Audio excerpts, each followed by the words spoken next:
दूध पी के जा। मुझे नहीं पीना दूध। दूध अरे तुझे पता भी है दूध कितना जरूरी होता है। मुझे बिल्कुल भूख नहीं है, मैं स्कूल जा रही हूँ। आज रुक रुक, पता है दूध पीने से दिमाग तेज होता है, लंबाई भी अच्छी बढ़ती है। तुझे पता है जब मैं छोटी थी मेरी मम्मी मुझे 3-3 गिलास दूध के पिलाती थी और तू कह रही है मुझे दूध नहीं पीना। अच्छा, इसीलिए आप 10th में 3 बार फेल हुए थे।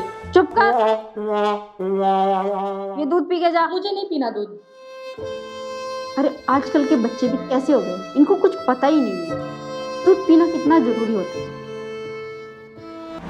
क्या दूध पीना वाकई में बहुत ज्यादा जरूरी है या फिर हमारा ये सिर्फ वहम है कि दूध पीने से हम स्वस्थ रहते हैं? दूध पीने के बावजूद भी हम पूरे तरीके से स्वस्थ क्यों नहीं है? क्योंकि हम तो इतना अच्छा आहार ले रहे हैं, जिसको हम अच्छा आहार मानते हैं वो हम खा भी रहे हैं, पी भी रहे हैं बहुत ज्यादा मात्रा में, फिर भी हम स्वस्थ क्यों नहीं हैं?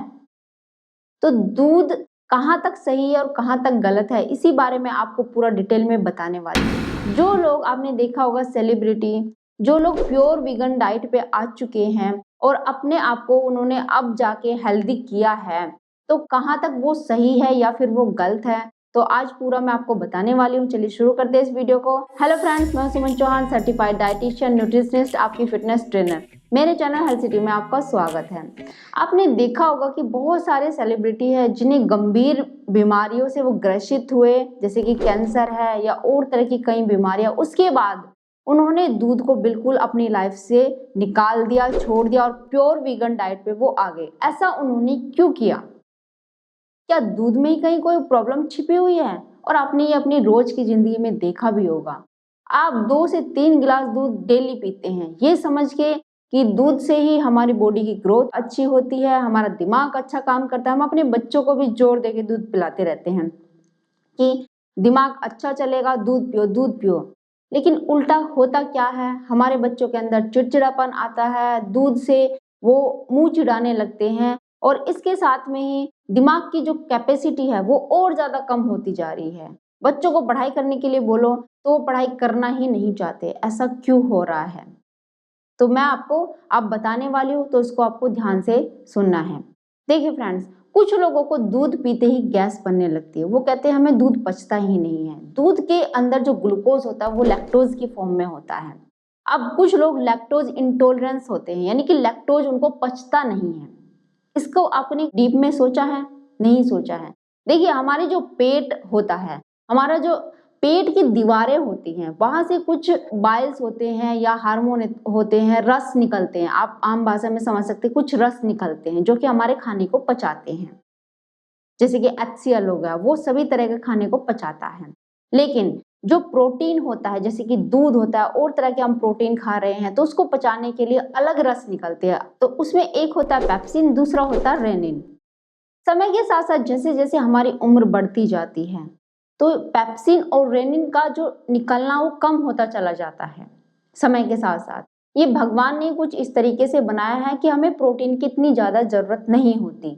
जो भगवान के बनाए गए प्रोटीन है, जैसे कि नेचुरल तरीके से जो प्रोटीन मिलता है, जैसे ड्राई फ्रूट से हमें मिलता है, तो वो अच्छे से डाइजेस्ट हो जाता है हमारी बॉडी में। लेकिन जो प्रोटीन हम बाहर से खाते हैं, जैसे कि दूध से बना हुआ प्रोटीन होता है, दूध होता है, तो वो कम पचने लगता है। जैसे ही हम उस तरीके का प्रोटीन खाते हैं या पनीर खाते हैं, कुछ भी आपने अंडा खाया, कुछ भी खाया, तो वो आपके पेट में गैस करेगा। इसका मतलब आपके पेट के अंदर रेनिन पेप्सिन नाम का जो रस निकलना चाहिए वो नहीं निकल रहा है। अगर आपके पेट में दूध पीते हुए या प्रोटीन खाने के बाद, जैसे कि मैंने आपको बताया पनीर होता है, अंडा होता है, मछली होती है, उसके बाद आपको गैस बनती है, तो आपके पेट के अंदर जो रस निकलने चाहिए वो नहीं निकल रहे हैं। बहुत से लोगों को दूध पीने से ही गैस बन जाती है, तो उनके बॉडी के अंदर, पेट के अंदर जो रेनिन नाम का रस निकलना चाहिए वो बिल्कुल बंद हो चुका है। तो उनको दूध पीना बिल्कुल भी अलाउड नहीं है। अगर आप दूध पीते हैं, जोर देके पीते हैं, तो आपकी तबीयत खराब होनी है, बीमारियों को आप बुलावा दे रहे हैं। इसके साथ ही कुछ लोग ये कहेंगे हमें तो दूध पच जाता है, हमें गैस नहीं बनती है, और फिर भी वो तरह तरह की बीमारियों का शिकार हो जाते हैं, जैसे PCOD, थायराइड है, डायबिटीज है। आजकल कितने लोग डायबिटीज से जूझ रहे हैं, प्री डायबिटीज हो गई है, उसकी दवाई खा रहे हैं। PCOD की प्रॉब्लम कितनी महिलाओं को सता रही है, थायराइड है। दूध पीने के बावजूद भी उनकी प्रॉब्लम रिवर्स क्यों नहीं होती अगर दूध इतना अच्छा है? दूध के अंदर सैचुरेटेड फैट होता है। सैचुरेटेड फैट हमारी जो स्किन होती है उसको ऑयली कर देता है, जिसकी वजह से एक्ने आने लगते हैं। इसके अंदर दूध पीने की वजह से हमारा जो हार्मोन होता है एंड्रोजन, उसका लेवल बढ़ा देता है। इंसुलिन ग्रोथ फैक्टर को बढ़ा देता है, जिसकी वजह से इंसुलिन हाई लेवल हो जाती है। इसके साथ ही ये एक और हार्मोन को बुलावा देता है, बढ़ावा देता है, उसका नाम है डाईहाइड्रोटेस्टोस्टेरोन, जिसकी शॉर्ट फॉर्म होती है DHT। उससे क्या होता है, हमारी जो स्किन होती है उसमें सीबम का प्रोडक्शन बढ़ जाता है। सीबम यानी कि एक चिपचिपा पदार्थ होता है ऑयला, जिसकी वजह से एक्ने ज्यादा आते हैं, ऑयली स्किन हो जाती है। इसके साथ ही जैसे एक्जिमा है और स्किन के ऊपर एलर्जी होनी शुरू हो जाती है, तो उस हार्मोन के बढ़ने की वजह से वो सारी प्रॉब्लम क्रिएट होने लगती है। तो जिन लोगों को एक्ने की प्रॉब्लम है या एक्जिमा की प्रॉब्लम है, स्किन पे एलर्जी है, सोराइसिस है या PCOD है या थायराइड है, तो उनको दूध की क्वांटिटी कम कर देनी चाहिए। कम ही नहीं बल्कि बंद ही कर देना चाहिए, क्योंकि दूध आपकी प्रॉब्लम को कम नहीं करता है बल्कि बढ़ा रहा है। अब इसको कुछ इस तरीके से समझते हैं। देखिए फ्रेंड्स, जो दूध आपके घर में आता है वो पैकेट की फॉर्म में आता है। अब ये आता कहाँ से, तैयार क्यों होता है और दूध इतना नुकसान क्यों करता है, क्यों हमारे हार्मोन्स को बढ़ाता है। जो हमारा दूध हमारे घर में आता है वो मैक्सिमम जर्सी गायों से तैयार होता है। देसी गायें तो बहुत कम है, कोई कोई रखता है। जो मैक्सिमम गायें या भैंस से तैयार होता है वो जर्सी गाय होती, विदेशी गाय होती है। अब उनका जो दूध होता है एक दिन में 30 से 35 लीटर सप्लाई होता है एक गाय से। ऐसा कैसे हो जाता है, क्योंकि उनका जो खाने का जो उनका घास है, उनका चारा है, उसमें कुछ इस तरह का चीजें मिलाई जाती है जिससे उनकी दूध की सप्लाई बढ़ जाए। पहली चीज तो है। दूसरी चीज ये, उनको ऑक्सीटोसिन के इंजेक्शन दिए जाते हैं जिससे दूध की सप्लाई इतनी ज्यादा बढ़ जाती है।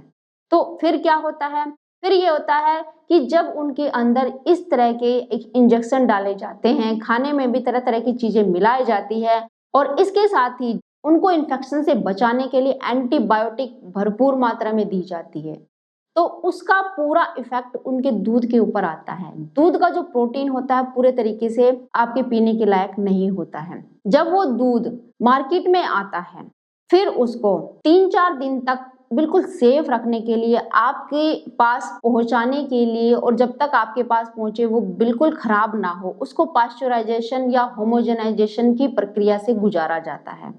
ये क्या होता है, ये वो चीज होती है कि पहले दूध को बहुत ज्यादा तेज गर्म टेम्परेचर पे रखा जाता है, बहुत ज्यादा तेज, कुछ सेकंड के लिए। उसके बाद उसको एकदम से ही बहुत ज्यादा ठंडे टेम्परेचर पे रखा जाता है।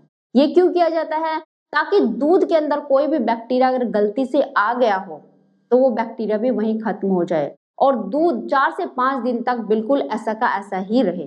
फिर उसके अंदर से क्रीम को निकाल लिया जाता है। जब क्रीम को निकाला जाता है तो उसके बहुत सारे न्यूट्रिएंट उसके साथ चले जाते हैं। जैसे दूध के अंदर कैल्शियम होता है, मैग्नीशियम होता है, फास्फोरस होता है, और जो उसके अंदर प्रोटीन होता है बीटा कैसीन, उसकी क्वालिटी पे भी इफेक्ट पड़ता है। जो ये जर्सी गाय का हम दूध पीते हैं जिसके अंदर बीटा कैसीन प्रोटीन होता है, तो ये एक और इसके अंदर केमिकल कंपाउंड होता है जो होता है BCM7।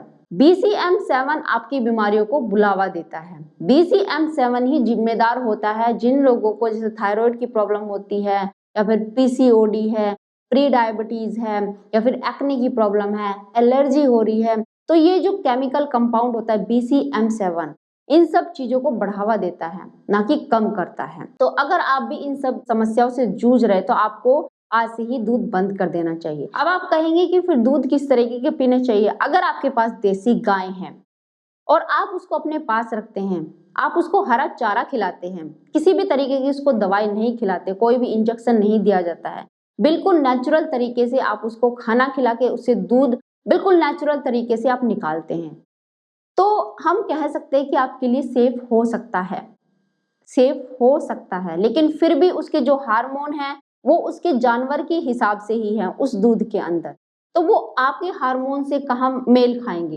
लेकिन फिर भी एक तरीके से हम कह सकते हैं कि जैसे वो भी एक जीव है और हम भी एक जीव है, तो कहीं ना कहीं चलो काम चल सकता है। लेकिन जो दूध आप मार्केट से पैकेट वाला पी रहे हैं वो बिल्कुल भी आपके लिए अच्छा नहीं है।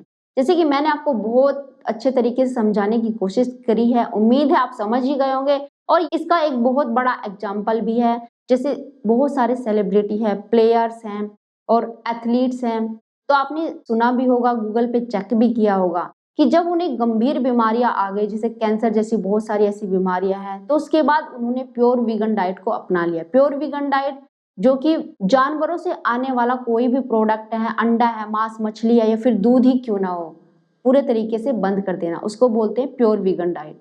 तो उन्होंने प्योर वीगन डाइट अपना लिया है, जिसमें ताजे फल, सब्जियां, जो भी हमें प्रकृति ने दिया है वो उसमें आती है। उसके बाद वे एक हेल्दी लाइफस्टाइल फॉलो कर रहे हैं और पूरे तरीके से अपनी जिंदगी का मजा उठा रहे हैं। तो अगर आपको भी कोई प्रॉब्लम है, जैसे पीसीओडी है, थायराइड है, डायबिटीज के पेशेंट है या फिर एक्ने की प्रॉब्लम है, आपकी स्किन एलर्जी हो रही है, सोराइसिस हो चुका है, तरह तरह की आपने दवाइयाँ खा ली है, तो एक बार सोचिए कि क्या हम गलत कर रहे हैं दूध पी के, और फिर जो भी आपका डिसीजन होगा वो अच्छा ही होगा। आज की वीडियो आपको उम्मीद है पसंद आई होगी। अगर पसंद आई है लाइक शेयर जरूर करना। अगर चैनल पे आप नए हैं, चैनल को सब्सक्राइब करना मत भूलना। तो फिर मिलती हूँ नेक्स्ट वीडियो में, तब तक के लिए बाय बाय, टेक केयर।